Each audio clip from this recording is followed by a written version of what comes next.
If you're in business, do not take PR lessons from Keir Starmer. Hey everybody, it's Dean here, and today we're going to be looking at some of the PR blunders Keir Starmer has made so that you don't have to make the same mistake.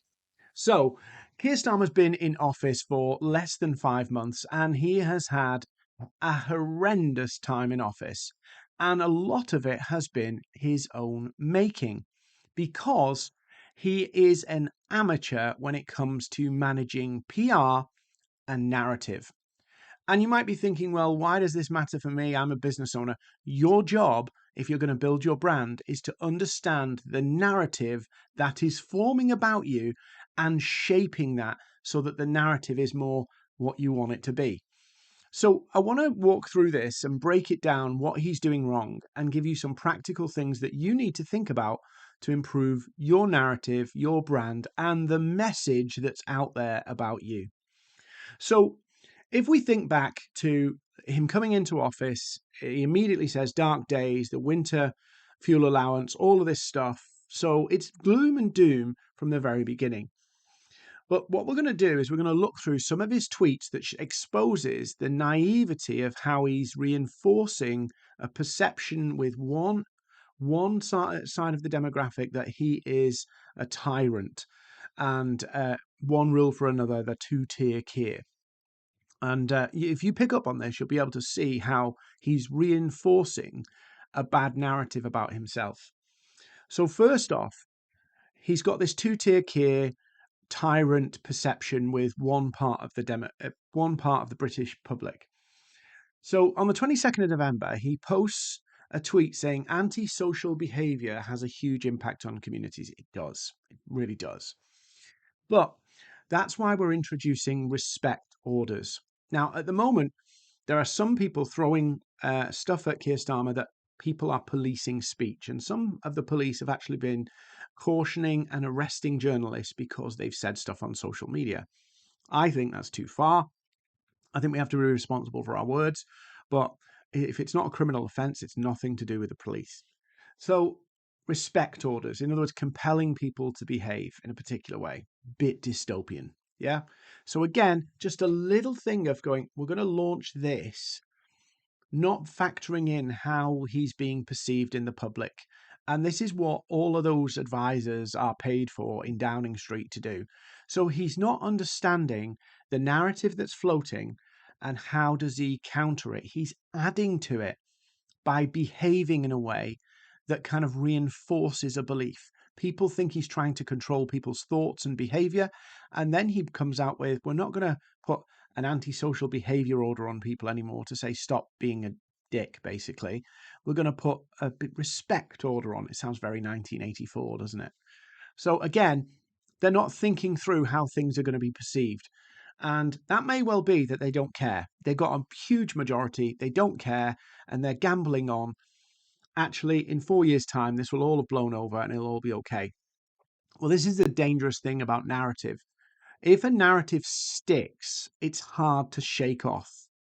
And they're thinking 4 years is a long time, and it is. And in most cases, 4 years, a lot can be forgotten by the electorate. But this build here could be so big that it's hard to shift. And let's have a look.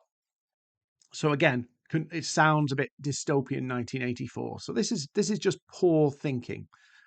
That's on the back of, obviously, another post, which actually he's saying we're going to tackle crime, which everybody can agree with, everybody can get behind. So this one wasn't, this is great. There's nothing wrong with this one here, right? It's just these odd ones that really just hit it. Another antisocial one, right? Respect orders, so people face consequences of their actions. Again, it's not too bad. The wording of it, respect orders, that's not going to go well. Now, this one is toxic. This is like literally reinforcing a perception that he is not for the people, because all of the tax moves have been about, it's been anti-farmers, it's been anti-small business, it's been anti-employment. All of these things have been coming out because they've got to close a black hole. And then he meets with one of the most mistrusted I think they're a hedge fund or venture capital firm, BlackRock, in the world. They are embroiled in so many of the conspiracy theories around the world, but they're also buying up land, right? Buying up land, buying up houses. And, he decides to sit down with them to say, I'm determined to deliver growth, create wealth, and put more money in people's pockets. This can only be achieved by working in partnership with leading businesses like BlackRock. Oh my God. If you look at the comments here, right? Literally, it's like everybody, look, everybody is pretty much against them. Daniel Priestley's waded in. These are um, vulture firms, right? They might be big companies, but they have their fingers in everything, controlling lots of big companies. So again, he's reinforcing this perception that he's not for the people. He's reinforcing this control, tyranny, and it's two tiers. Think about it. He's been embroiled in a scandal of getting freebies from big business, and he's saying he's for the people, whilst cutting winter fuel allowance and cutting all of these other things, and then sits down with one of the biggest, most powerful companies in the world that's buying up land and buying up houses. So again, he's missing the mark here of going, how will this go down with the public? How does it reinforce or help our narrative that we're for the people? Does it? No, it doesn't. It really doesn't. But they're not getting it. It's amateur hour in Downing Street here. They're like completely living on a different planet, and they are basically reinforcing the image that they're not for the people. And the budget, whatever you think of the budget, they had difficult decisions to make. You might disagree with how they landed them, but even if that was the only way to do it, that was the only way they could do it, why would you reinforce the perception that you're not for the people and you don't care about the people? Right? So to deliver growth and security at home, we must tackle global problems head on because they do not stop at our borders. Okay, fine. Right? John Prescott. Yeah. Public ownership of the rail. Right. This one is just a joke. This is an absolute joke. My focus is delivering for the British people. Right. So he's posted this. Notice there is no pictures of him here actually in Britain. Everything that you see is him jollying around, talking to world leaders. You don't see anything to do with building Britain.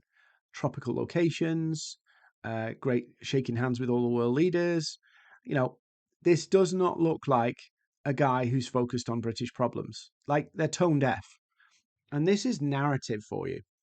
Narrative is the story, the perception that builds up because of your actions, because of how people perceive your actions. And once that narrative cements, it's very hard to shift. And at the moment, it feels like these guys are not thinking about this.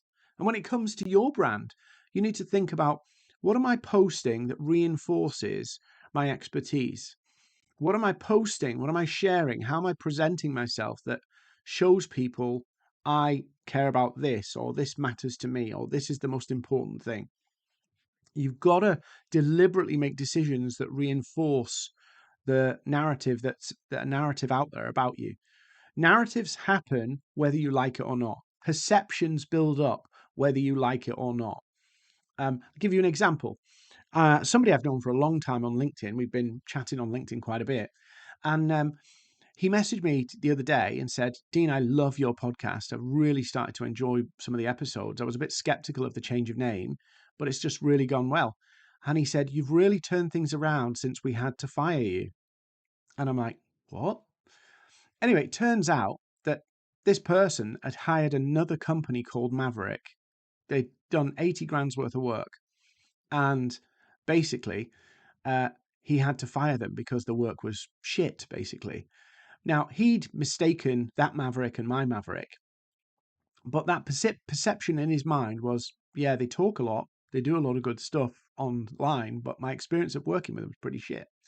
And so it only started to shape, that narrative shaped itself because of his perceptions about who we are, what we do. And it was only in a conversation that I managed to realize that was a thought. I didn't even know that was there. This is the thing about narratives. Some of the things we don't even know is going on. And so we have to be conscious of how are we presenting ourselves, how are we communicating what we do, so that people get the right impression of us.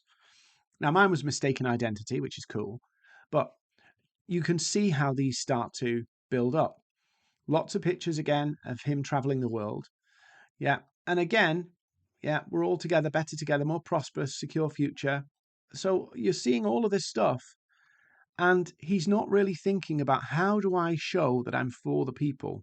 How do I show that I'm going to help people feel better when whether he did it for the right reasons or wrong reasons, he's an idiot, whatever, he's just imposed quite severe tax on small businesses, big businesses, and basically made it more difficult for people. Inflation's up. How's he shaping that narrative when he's globetrotting?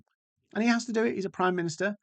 But where do we see him actually serving the working people? Where do we see him going, this is what we're going to do?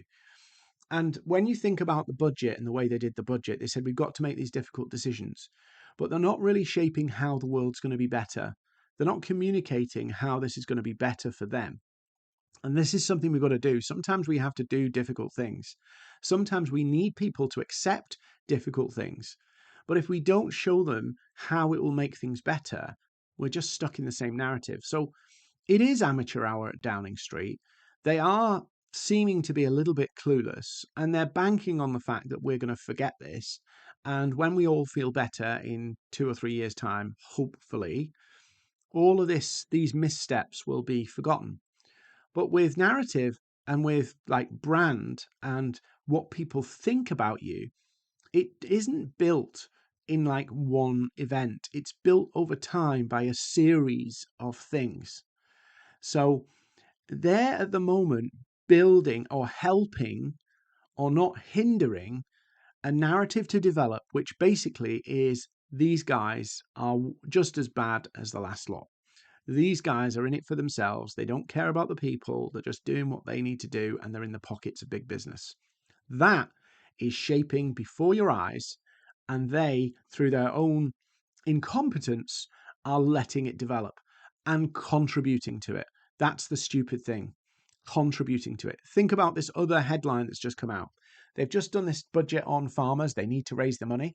They need to raise about 500 million from this inheritance tax on farmers, and at the same time are giving 500 million to foreign farmers. The exact same amount they're taking off our farmers and giving in foreign aid to other farmers in other countries. You look at that and you start to put this jigsaw puzzle together, and it builds up a picture that these guys are out for themselves. They're doing what they think's right and ignoring what's happening for the people. Now, for you, your job is one, don't do what they're doing, but also learn and go, what is the narrative that I want people to know about what I'm trying to do, what I'm trying to achieve, who I am, and start to communicate. Look at the way you're doing things, what you're saying, that helps people see that that's the picture. And that takes consistent effort. It's not something that just builds because you say something once. It's because you reinforce it in your actions, in the way you do things. It builds. And that's the power of narrative that these guys don't seem to get.